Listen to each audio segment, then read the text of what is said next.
So we come back to the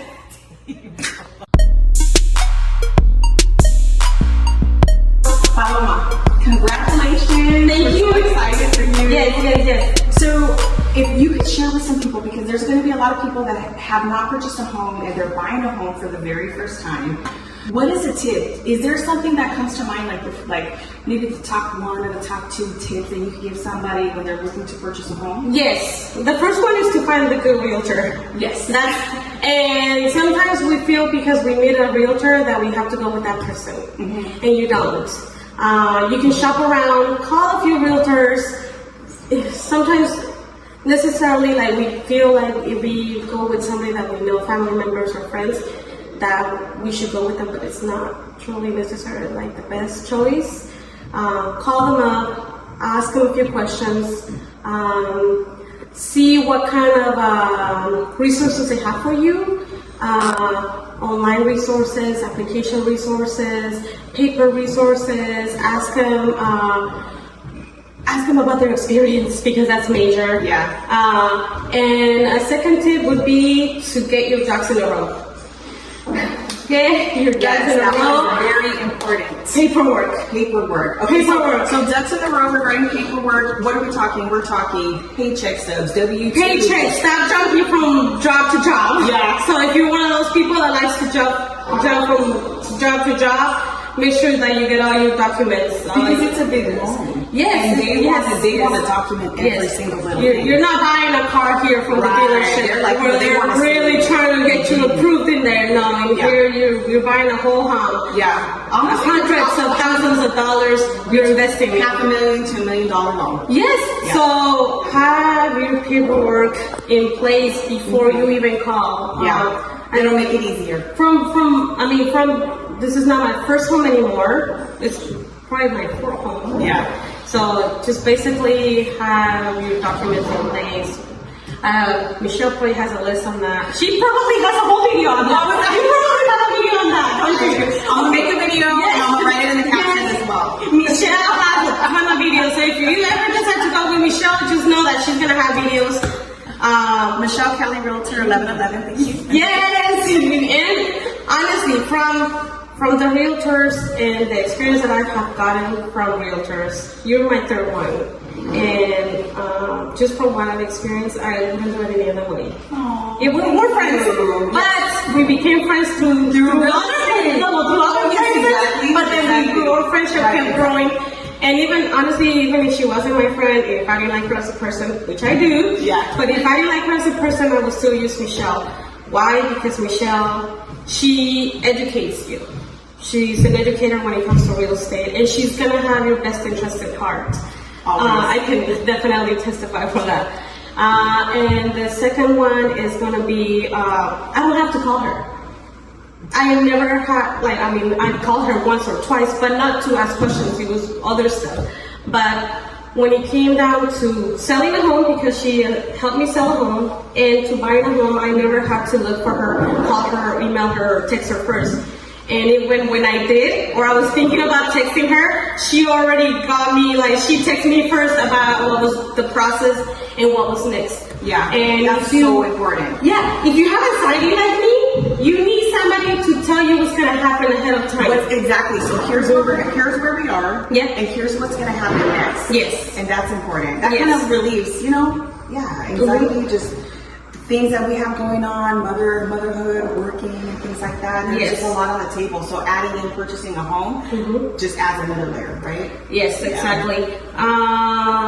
Addresses, the addresses, even when I did not remember the addresses. I was confused in between addresses, and she always no, this is that home, and that's important too.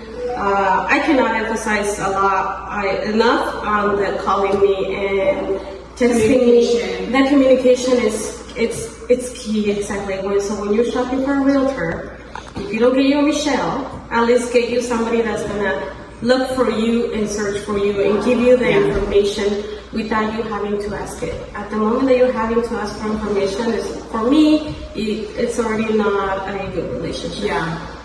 Because you're gonna be stressing about timelines And there's a lot of timelines when you buy a house. Yes. The calendar.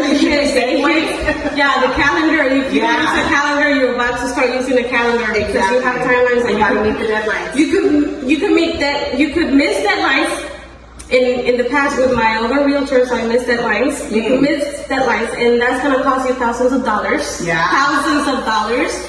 And you could also miss timelines, and those timelines are also important for things that you have to get done soon when you're buying a house and selling a house, whichever one you're doing. Exactly. I think my mind is right now in both because I just sold. She just did both of them at the same time, simultaneous move. She sold a house in Texas and purchased a home in California. Yes. That's a big move. Yes. 3 kids.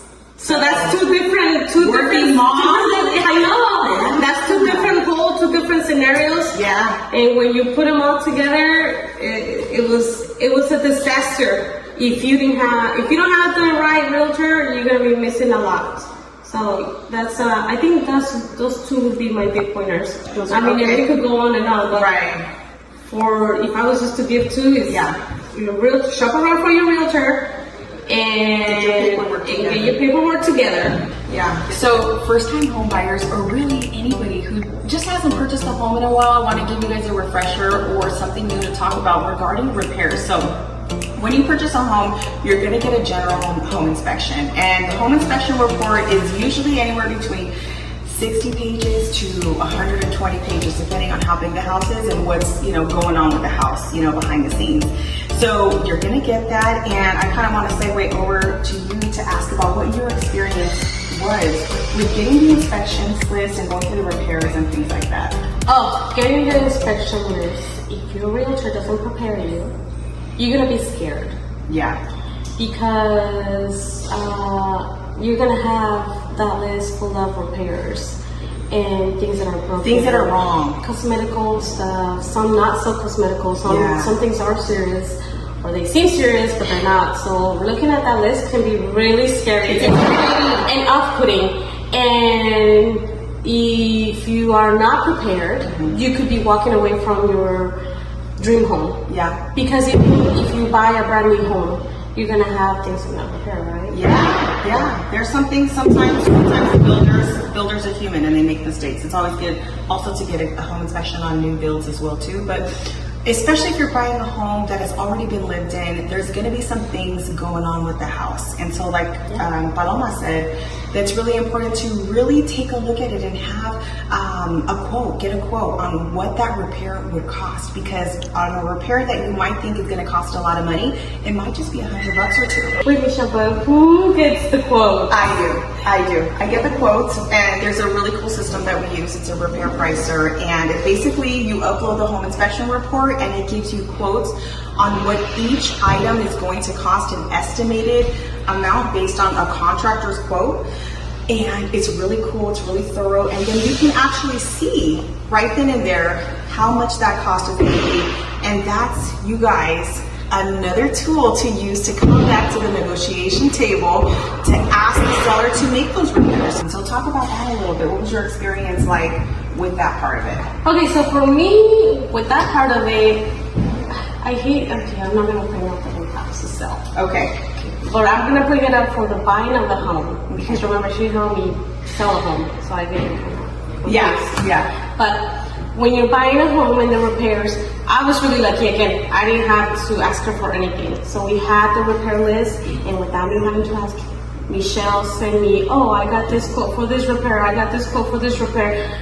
Even repairs that I missed, you saw. And when you were sending me emails about quotes about repairs, I was like, oh wait, I didn't even know. So Michelle, they sent me the quotes for those repairs. And then I also like that you asked me, once we got all the quotes and we got, everything was said and done with the repairs, addressing all of those. I like that you came back to me and asked me, like, I mean, at the end of the day, it's gonna be my home. Yeah. What do you think if we do this? Yeah. So there's different. What I'm learning is there's different ways to approach it, right? Yes. And exactly. negotiate. Yes. And I appreciate that you asked me how I wanted to proceed instead of making the decision for me or assuming, which I've had happen in the Yeah. past. So again, I was appreciative of that. Yeah. When you text me, hey, this is how much the repairs are. This is what I'm thinking about doing. Right. And a good question for you would be like, what are some of the examples of the negotiation? Oh, what are some of the examples of negotiation? I love that. That's a great question. So that's one of my specialties. I love to negotiate. I get super happy in this area. She's really good at it. We want to go ahead and make sure that I representing you in your best interests. With repairs, I'm going to give you a tip though. Okay, so you're going to get the inspection list, and I know you guys are hearing a little bit of noise. These are the contractors working on the flooring, so you guys have to please excuse that. But you don't want to ask for everything under the sun. So let's talk about that negotiation, the repairs negotiation. You don't want to give the seller, here's the whole inspection report, fix everything. That's going to throw it off and that's going to ruin your negotiation. You want to pick out the health and the safety items. And maybe there's some things that also matter to you. An example of one of those items was there was a leak in the plumbing. So that's not health and safety, but technically it can, because there's that one component that's missing from the house, which is water, to create mold. So, that's one of the things that we have to look at, because that could technically be a health and safety issue as well too. That really does need to get fixed. So things like that, we're going to ask for the important things. So things that are health and safety, and then things that matter to you. You asked me, this is what Michelle asked me, and it's stuck in my head. She said, how much do you love the home? Do you love it? The way I translated that is, Paloma, do you love that home with the small leak under the sink? Yes, I do. Yeah. So we're not gonna ask for repairs for that. We're gonna leave that alone. Paloma, do you love the home with tiles broken in the roof or roof leak? No, I don't. And that's one of the things that would actually we would ask to get repaired. Yeah. Or if we don't get repaired, what else do we get? There's another option, and it's getting a credit. What is a credit? A credit is basically money that the seller is giving instead of making repairs. So the seller says, hey, look, instead of doing all the repairs, are you okay with us giving you money so that when we close escrow, you can take that money and then you can call the handyman in and come and make those repairs. So that's something, and the way that gets applied is towards your closing costs. That's how it gets it through escrow. So first-time buyers. We're talking about first-time money. When you say money, cash money. We're talking about a credit. No, it's not cash money. No. It's a credit. Yes. And it's a credit through escrow. So what is escrow? I'll make another video about that. yes. So once we close, all that money goes right. It's rolled basically. It's rolled in there. Exactly. So yeah, well, I want to say thank you so much. I appreciate you. Give me big Oh hugs. yes. Congratulations. And this is it. This is it. This you is- I have, think this okay, is the it. only time you're gonna have to sell this home. You're forever home. If I get that lease, okay, Oh, you're gonna have to sell it. And or give me one of those. Now we get to one of the chairs. Yeah, one of the chairs you sit in and it just reclines you up. Yeah, but that's the only. Yeah, we'll just do that. We ain't going in this house.